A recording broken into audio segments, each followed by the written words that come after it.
Have you ever been misunderstood by your family?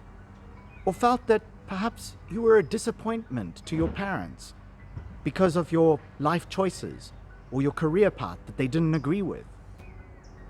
As you struggle with these family dynamics, perhaps you feel that you can't really identify with Jesus in any way, who had a perfect holy family. And that's where you would be wrong. I think we often paint this picture of the idyllic holy family, where they all loved each other and everything just was dandy. Well, today's gospel reveals that that simply wasn't the case. We see Jesus' relatives. We're not told which ones, but we see Jesus' relatives coming to try and take him back to Nazareth with them because they think he's gone crazy. Why? Well, because they feel that instead of running all around Galilee playing the prophet and preaching the good news, he should be at home taking care of his widowed mother and continuing on the carpentry profession of his late father Joseph. That's what they all expected him to do. And by running around the whole of Galilee, playing the prophet, he is bringing ridicule on his family. And so they want to try and knock some sense into him and take him back to Nazareth. You might ask yourself, well, where's the good news in this?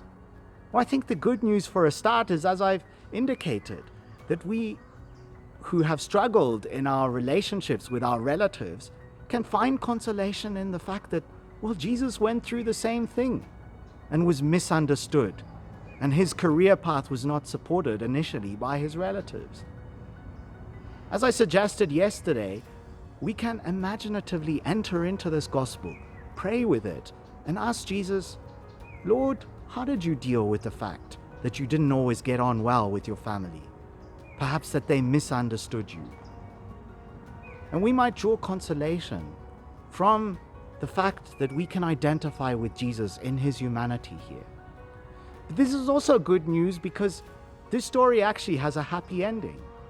In the book of Acts, we are told that James, the brother of the Lord. Now, you might be thinking, hang on, Jesus didn't have a brother. Well, here it's necessary to clarify that the Jewish tradition was just like the Shona tradition. Pachishona dinoti kune mwanakomana wa baba mkuru wangu mukoma. And it was the same thing in the Jewish tradition. Cousin brothers and cousin sisters were called brothers and sisters. So James, the brother of the Lord, held the top spot in the new church of Jerusalem. He was the leader of the church of Jerusalem. Now, here again, we might think that James is something of a fair weather supporter. When Jesus was a controversial figure before his resurrection, James shunned him and thought he was crazy. But as soon as Jesus had resurrected and was a superhero, suddenly James uses his bloodline's credentials to secure the top spot in the church of Jerusalem. Well, it wasn't exactly like that. We must remember that even in the early church in Jerusalem, being a Christian and a supporter of Jesus would have brought a fair amount of ridicule on one's own self. And so I think we see James having come the full circle. From being concerned about his brother bringing ridicule on the family, he can now say, well, I'm prepared to take ridicule on myself. And he eventually paid with his life, being a martyr for his brother Jesus. And so I think we can take consolation from this and know that God is working in the midst of our family relations to bring us together and to bring us all to Christ. Have a blessed day.